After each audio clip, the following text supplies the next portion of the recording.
Lewis? I'm all right, Murphy. Drop your weapon. You are under arrest. I don't think you're reading this situation correctly.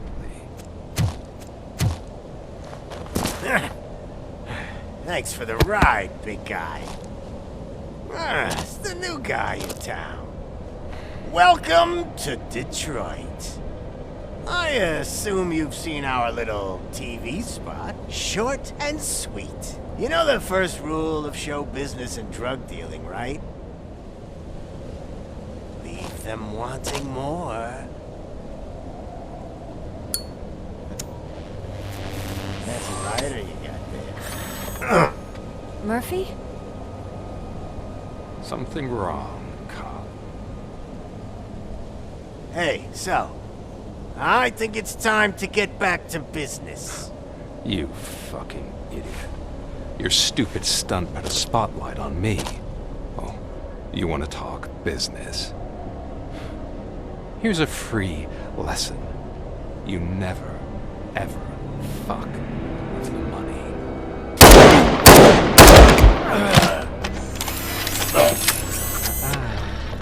I don't think so. Murphy, what's happening? Now that we've got that out of the way, let me introduce myself. My name is Wendell Antonowski. I believe you've met my brother before. My brother really did a number on you, didn't he?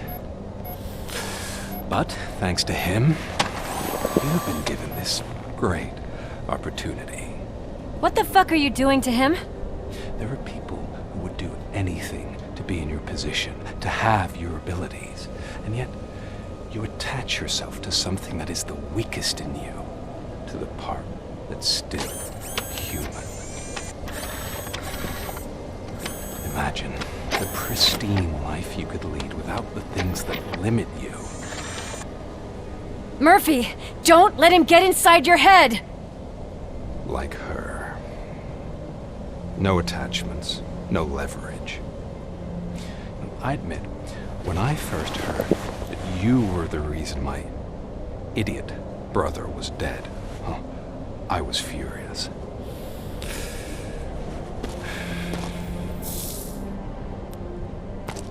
But then I got to thinking, why would I let anyone have such power over me? So I let it go.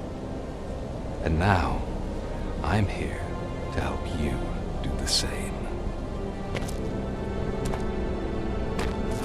This is not an act of revenge. This is a gift. Fuck you, scumbag! Lewis!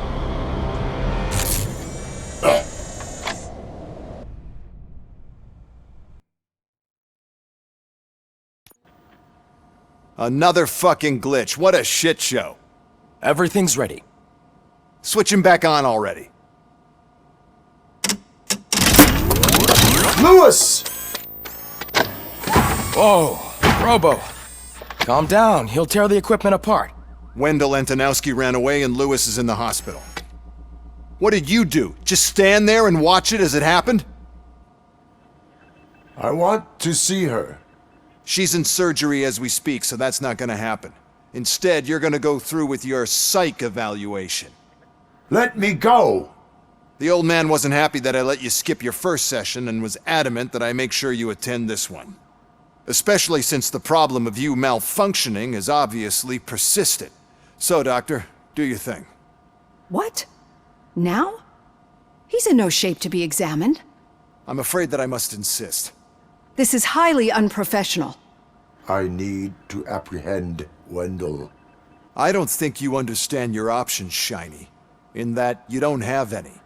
You either comply, or you'll be dismantled. I'm only really rooting for one of these options. Very well. Doctor? If this is supposed to resemble a therapy session in any way, I need everyone that isn't my client to leave. That is not negotiable. And is it necessary to have him restrained? That's for your safety. What if he loses control?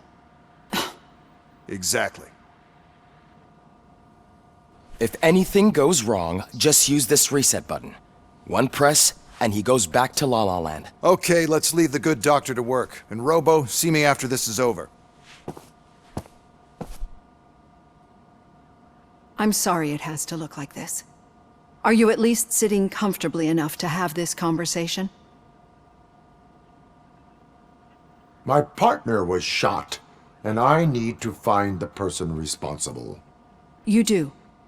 But I think you'll agree that you should be in the best shape possible to undertake that task. I understand this is not an ideal situation, and this is probably the last place you want to be right now. I'm not the only one unwilling to be here. Your heart rate is above 120 BPM. You're equipped with a heart rate monitor? I imagine it comes in handy in your line of work. It does.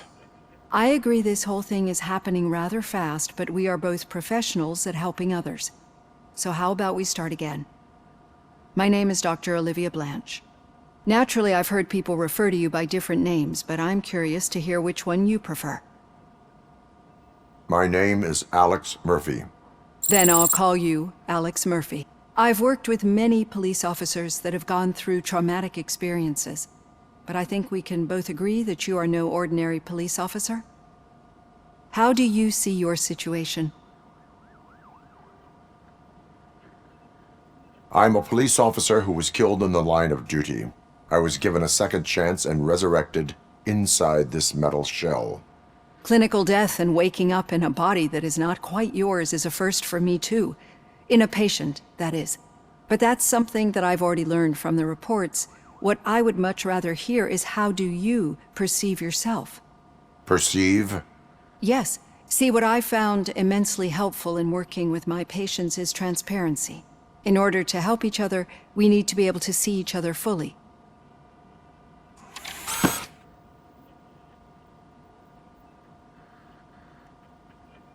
This is how I see myself. Thank you for making this step. Now that you see me the way I am, do you wish to push the reset button? Your heart rate remains high. No, not at all. It's actually my secret that is making me nervous, not yours. You're not the only one here with prosthetic body parts. This hand, you must have wondered what happened. Some time ago, I was a victim of a crime. A thief broke into my house. He made a lot of noise and my neighbors called the police. And Ed 209 reacted to the call and mistakenly recognized me as a threat. My hand was red mist moments later. Since that day, I have become, let's say, a little leery of machines. Do you fear me? I fear the unpredictability that machines bring with them. So when I heard there was a chance to contribute to the research on the stability of OCP's mechanical units, I jumped at the opportunity. I hope you don't find it unprofessional. Getting that off my chest made me feel a bit better. How about you check my pulse now? It has dropped below 120 BPM. You see, I don't just impose things onto my clients. I practice what I preach because it seems to work. I think that makes for a very promising start. Thank you, Alex Murphy.